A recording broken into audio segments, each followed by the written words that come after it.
My problem in the early years of my practice, I did a nice subscale trabeculectomy, and by the time it went into a failure, and I'm just observing the patient and don't know why. So over the years, I started to learn how to watch the bleb and to discover problems early. The first 6 weeks are the most important part. When you look to a bleb, you need to cover these points.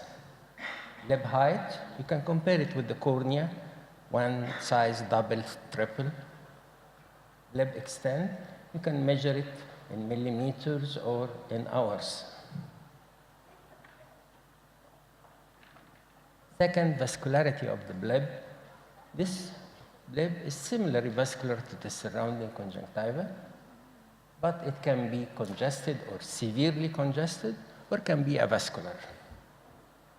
Not only the vascularity, you check the blood vessels. If there is corkscrew vessels, there is a warning sign that there is a problem you are getting in. Microcystic changes. This is the bleb I've seen. I'm showing it through the slit lamp. You don't look the section to the left. This is the conjunctiva itself. Look at the side part. This is the retroillumination of the conjunctiva. You're examining the conjunctiva from the sclera. Reflection coming. I don't know if, I want to show it one more time. Here, see these tiny parts. If you see many of these, then you are in a good situation.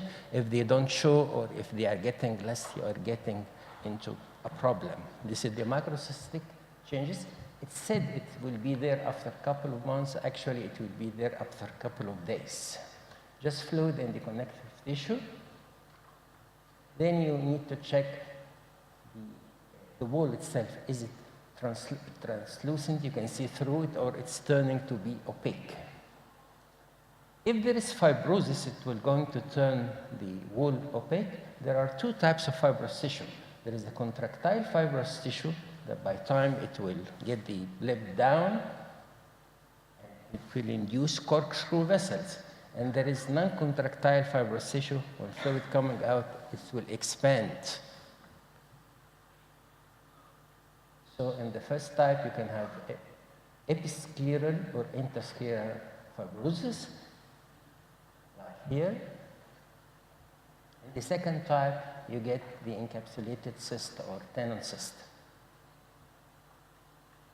Elevated bleb, opaque wall, not functioning.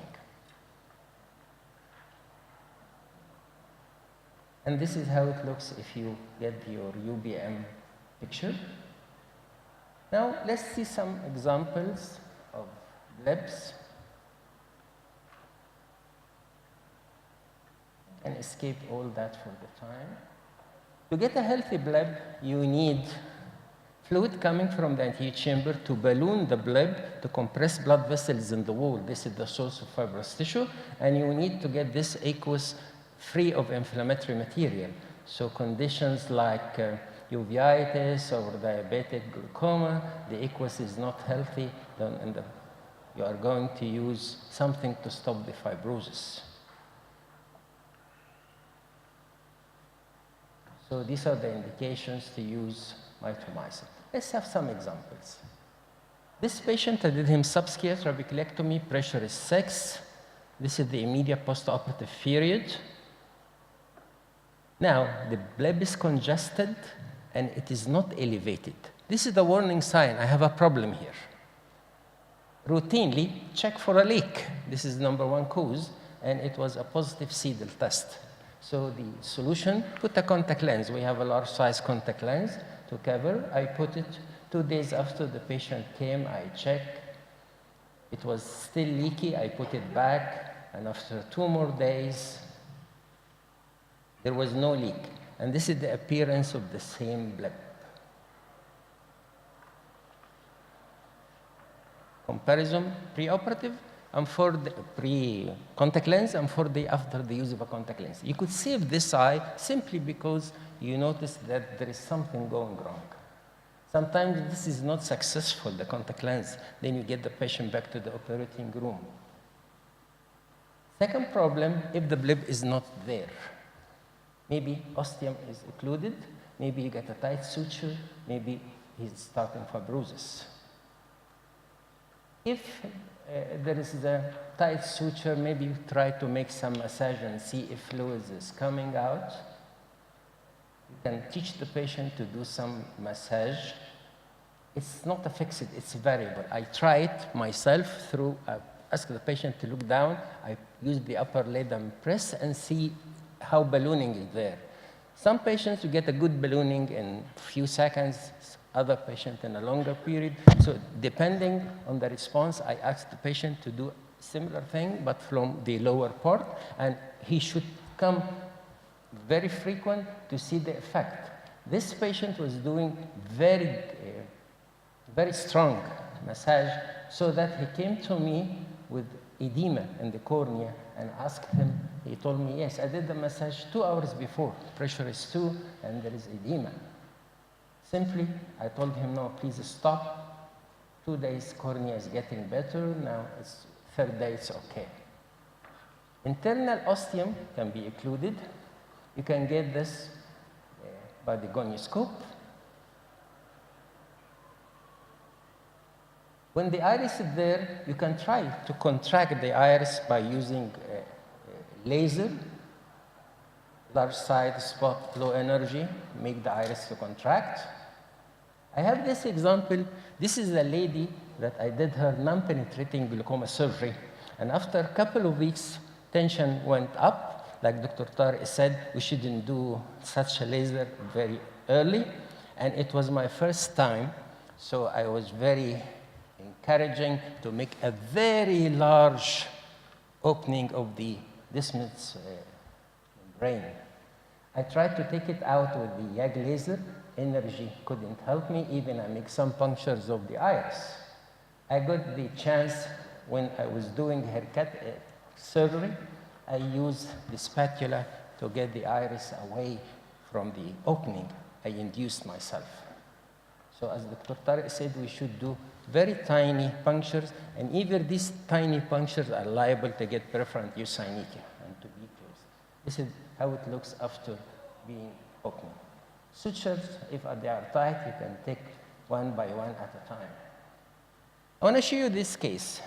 It was a case of a diabetic neovascular glaucoma. The retina colleague injected Avastin 1 week before. There was corneal edema. He couldn't see to make any further management. He sent it to me trying to clear up the cornea. I did this patient's subscleral trabeculectomy. First day post-operative, there was no blip. I made a massage, nothing. So I put him to the laser. I take one, I usually have 2 stitches. I take one of the stitches out, waited, nothing. Then I removed the second stitch, still nothing. So I went him back to the operating room. Still the original sutures of the conjunctiva are there. I'm using the insulin needle, I'm bending it. I'm going through my conjunctival wound parallel to the sclera.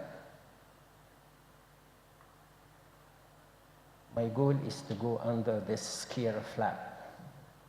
I'm not injecting anything, just this is the passage of the needle.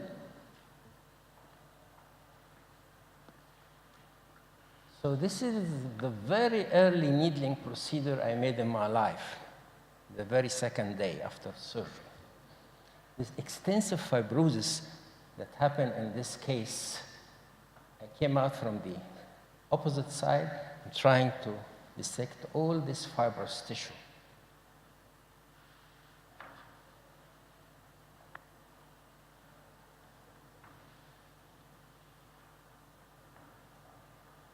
Avoiding coming with puncture to the conjunctiva. You want to be under the conjunctiva all the time, so you have to be careful when you are coming out.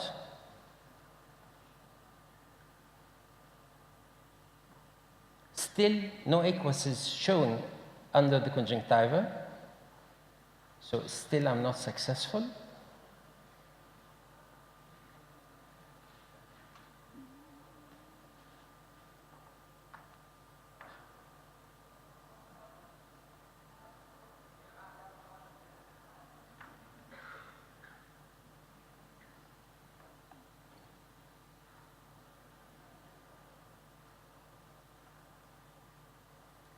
Now I go a little bit toward the anterior chamber and aqueous came out.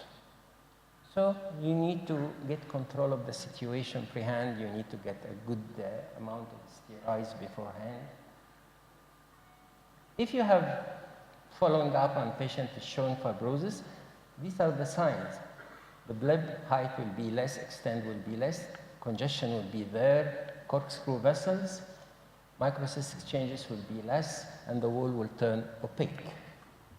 So you have choices. You can make massage, subconjunctival 5-FU, or mitomycin injection, needling, or external revision. This is the patient, 32 years, who got congenital glaucoma surgery before twice and got cataract surgery. We made into conversation. Ideally, I want to go for a valve, but we say for the money's sake, let's do the subscleral first. I did him subscleral after 2 weeks. This is the appearance. So I start to inject 5-fluorouracil twice per week over 3 weeks. Condition is controlled, but later pressure is up again, and we went for implant. This is the technique of needling.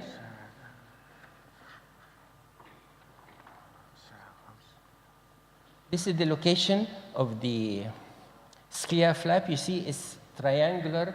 Actually, this is a case of a non-penetrating glaucoma surgery.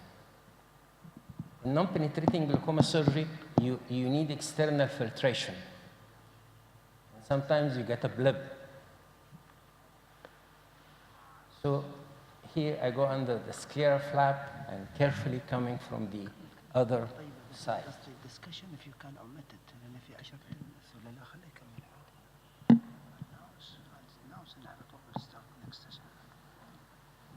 If it's a case of episcleral fibrosis, then you have a space to move under this between the two sclera flaps, and once you make such punctures, aqueous will come out.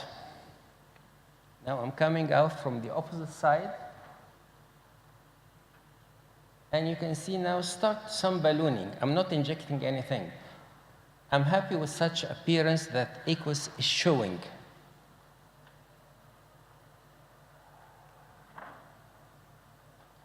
You try to make much punctures as you can, make cuts much as you can, and at the end you need to inject either 5-fluorouracil or mitomycin.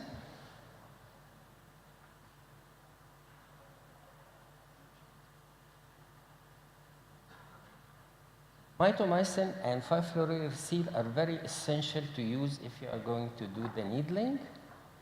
If this can be done several times, up to 3 times, 4 times. Some of the blips can be saved such way. Sometimes it's a failure. Then if this is the case, you need to go for external revision. Dissect the conjunctiva, expose the fibrous tissue, take it away, put mitomycin, and close. Let's see this video. I removed the conjunctiva. I thought it was a tenon cyst. I take out the tenon cyst. I found where is my wound. There is fibrosis on the surface of sclera. So I start to dissect again to see. This was a case of a non-penetrating glaucoma surgery. This is the ASCII gel implant. It's something to keep the space opened. And as you can see, there is percolation of aqueous. So it was functioning from inside, but the problem with the fibrosis on the surface. So this is my last case. It's just 2 weeks ago. I got a 9-year-old child. He's been glaucomatous since 3 years before, and I did him subscleral trabeculectomy. I didn't remove the tenon capsule at that time. And this is after 4 days, area is congested, and I don't see my flap. I make a massage, the bleb is up, so it's functioning still inside. So I get to the operating room after 1 week. This was captured from the monitor, so that's why it's bad quality. I removed already, I dissected the conjunctiva from the tenon. This is the tenon capsule. I never thought I get such type of tenon. And at the end of surgery, I thought it was opaque because of the mitomycin and irrigation of fluids. But I had to take all this out. 2 seconds, half a minute, okay? Just half a minute. This is my last case. I want to show you the appearance. See the tenon, how thick it was.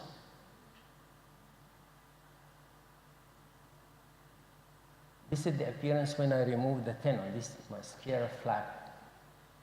So day 1 congestion, day 4 pressure is up from 4 to 14 with the massage is elevated. Day 7 I went to the surgery. Day 8, day 11, day 17. You can see the difference in the appearance of the blood and the congestion. I hope he will pass, inshallah. Thank you.